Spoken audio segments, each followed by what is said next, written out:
kanila po namang cheer. Sa SK, kami naririto, lokal ng tansa. Makakasama nyo, nakahanda na. Sa pakikiisa, manatiling sa pag-ibig. Kaya't sigaw na ng TANCA, kaya't sigaw na ng TANCA. May galak at saya, umawit sa kanya, pinakamataas na papuri. TANCA. May mga membro po ba ng choir sa inyo? Meron. Sino po?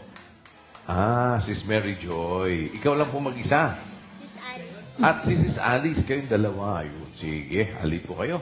Makikipicture muna kami sandali. Ha? Yan. Ready?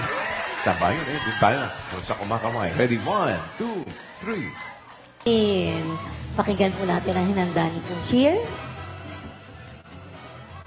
Hello. Ayun po. 1, 2, 3. Edsa Cubao, nandyan ba kayo?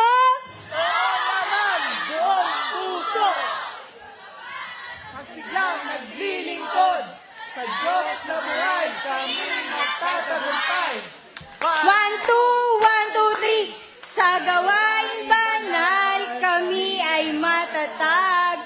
Sa pagpupuri ay magsisikap. Sa pananampalatayang wagas, walang aatras. Pagpaparangal. Ting unang kategorya, ito ang Name That Tune!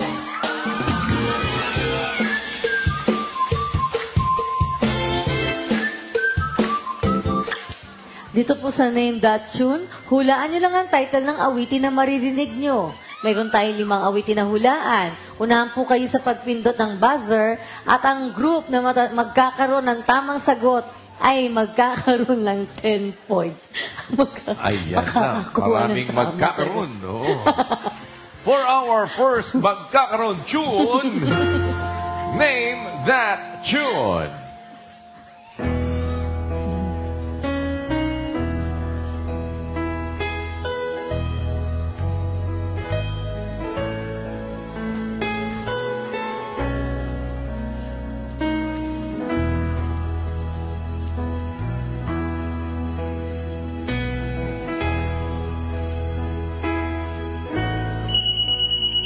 Tansa na botas. Kaming mga tinawagan. Kaming mga tinawagan is Correct! papuri. Kinakanta niya muna yun. Di kalilimutang magpasalamat. Muntik Sabi na. niya, oo. Hindi makaabot. Hinahagilap eh. Pero sinagot po nila ng papuri luwalhati. Tama ba? Correct!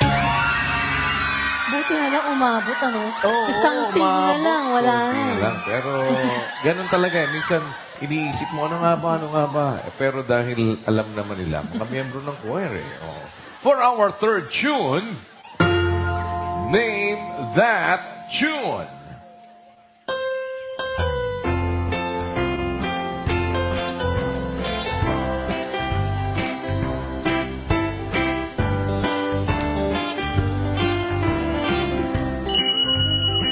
Tansa! Buhay dalaga. Buhay dalaga. Kala ko sasabihin niya, buhay ni Waina. Hindi pala. Buhay dalaga. Alam ko nga, buhay dala na eh. Ayan. Ano po yun? Adaptation yan ng... hindi niya. Pero nakuha niyo naman yung adaptation. buhay dalaga. Super pala. Oo. Ang pinag-adapan po niyan, hindi niyo na alam kasi siguro yan kasi mga bata pa kayo, no?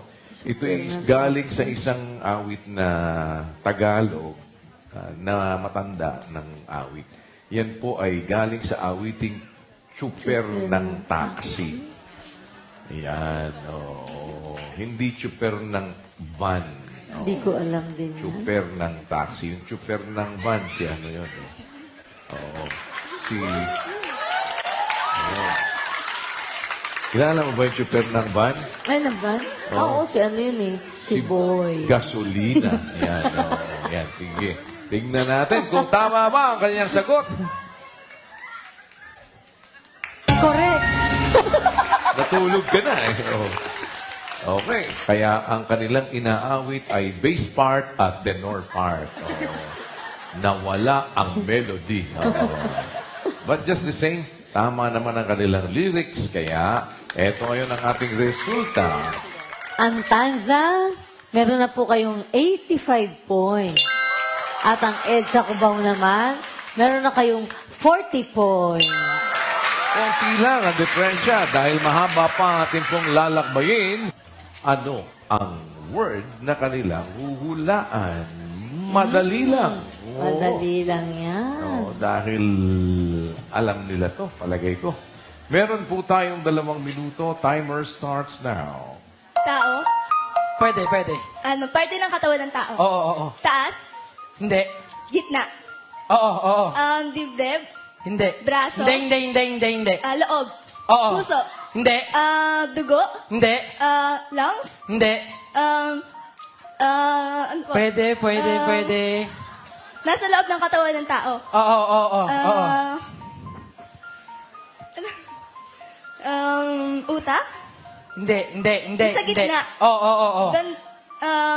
Parte ng katawan ng tao sa gitna? Oo. Bandang tiyan? Oo. Stomach? Pwede. Oo. Liver? Hindi. Intestine? Oo. Small intestine? Oo. Large intestine? Oo. Tagalog? Oo. Tagalog? Ano? Tagalog po ba? Oo. Intestine? Oo. Intestine lang po, intestine. Oo. Ano? Intestine.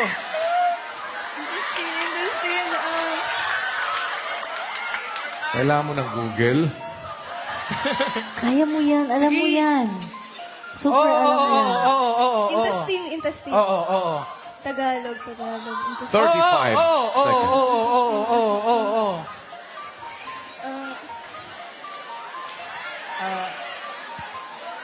25 seconds. Intestine. Naku, huwag mo sayangin. Nandun ka na eh. 15 seconds. Liver. Atay. Hindi. 5. Atay. Go. Sayang. Oh, sayang. Tingnan mo. Manghihinayang ka dyan. Oo. Sabi niya na, hindi, alam niya naman at alam niya na eh. Kaya tinatanong Nandun na niya siya Tagalog. Sabi niya Tagalog. Umuo naman siya.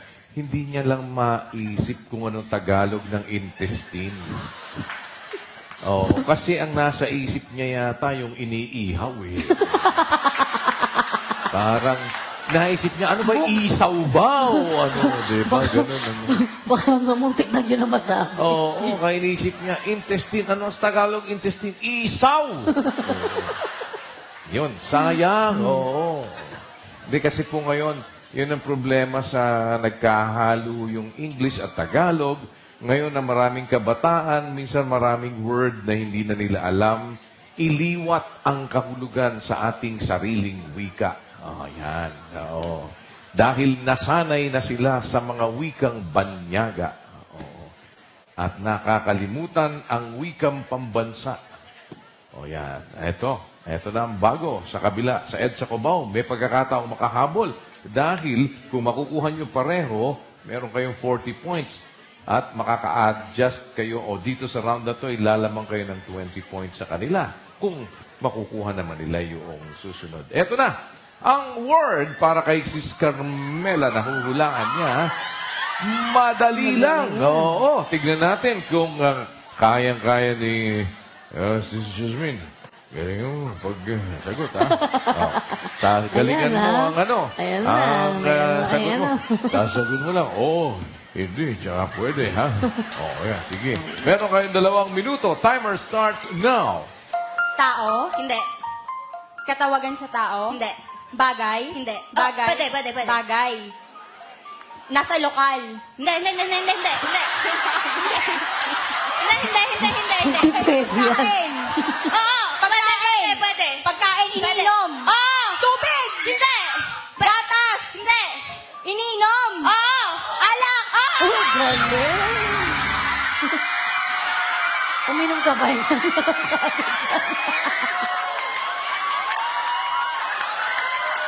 Ang base mo na sagot ang alak ka.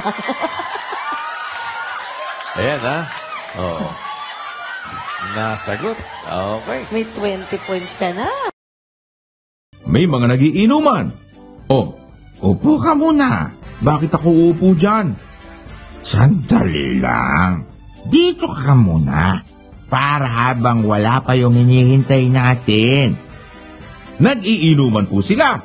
Ikaw po, alam mo, iinom. Lahat po ba ng makakakita sa iyo ay maiintindihan ang nakikita nila? Ito ngayon si Doc P. Si Brad Noli sa balya yun ah. Pwede naman pala eh. Ay, umiinom? Ay, si Brad Noli pala? Ganon ano? Ay, servant pa naman. Di ba kasama ni Kuya yan? Ay, akala ko ba bawal sa inyo uminom? Nakita ko si Brad Noli eh. Ayun oh, nakikipag-inuman. Kapatid na Noli, baka po nakakalimot tayo. Hindi naman po ikamamatay ang kasalanan, ay ito ka ngayon. Doc B, pwede naman pala eh. Nakita ko ng sarili kong mga mata eh. Nako, KNP pa naman si brother.